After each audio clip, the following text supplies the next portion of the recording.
एक बार की बात है, एक गांव में एक ब्राह्मण रहता था। वह सुबह उठता, नहाता, पूजा करता, खाना खाता और फिर सो जाता।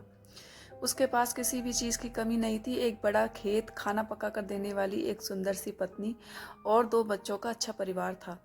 सब कुछ होने के बाद भी ब्राह्मण के घरवाले एक बात से बहुत परेशान रहते थे। वो बात यह थी कि ब्राह्मण बहुत आलसी था। वो कोई भी काम खुद नहीं करता था और दिन भर सोता रहता था। एक दिन बच्चों का शोर सुनकर ब्राह्मण जाग गया और उसने देखा कि उसके दरवाजे पर एक साधु महाराज आए हैं। ब्राह्मण और उसकी पत्नी ने साधु महाराज का स्वागत किया और उन्हें भोजन कराया। भोजन के बाद ब्राह्मण ने साधु की खूब सेवा की। साधु महाराज उनकी सेवा से बहुत प्रसन्न हुए और उन्हें वरदान मांगने को कहा। ब्राह्मण ने वरदान मांगा कि मुझे कोई भी काम न करना पड़े और मेरी जगह कोई और मेरा काम कर दे।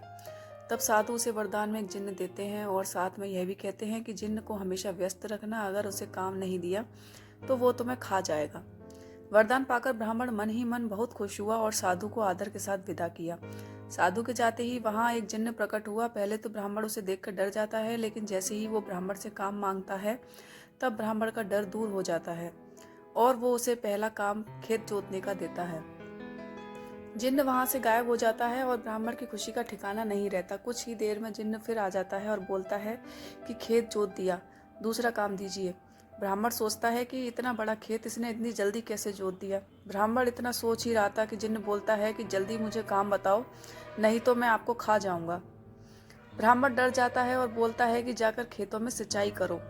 जिन्न फिर वहां से गायब हो जाता है और थोड़ी ही देर में फिर आ जाता है। जिन्न आकर बोलता है कि खेतों की सिंचाई हो गई, अब अगला काम बताइए।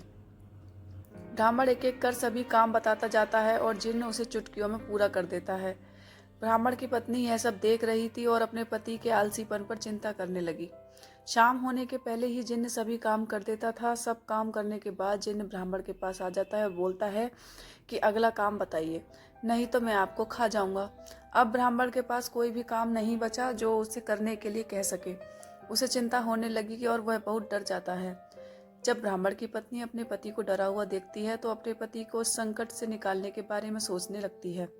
वह ब्राह्मण से बोलती है कि अगर स्वामी आप मुझे वचन देंगे कि आप कभी आलस नहीं करेंगे और अपने सभी काम खुद करेंगे तो मैं इस जिन्न को काम दे सकती हूँ।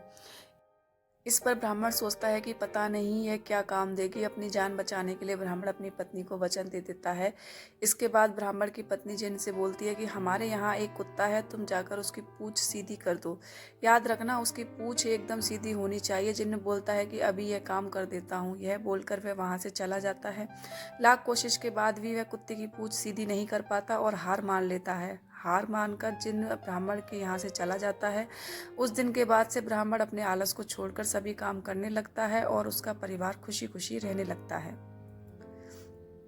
आलस करने से हम मुसीबत में फंस सकते हैं, इसीलिए हमें आलस छोड़कर अपना काम खुद ही करना चाहिए।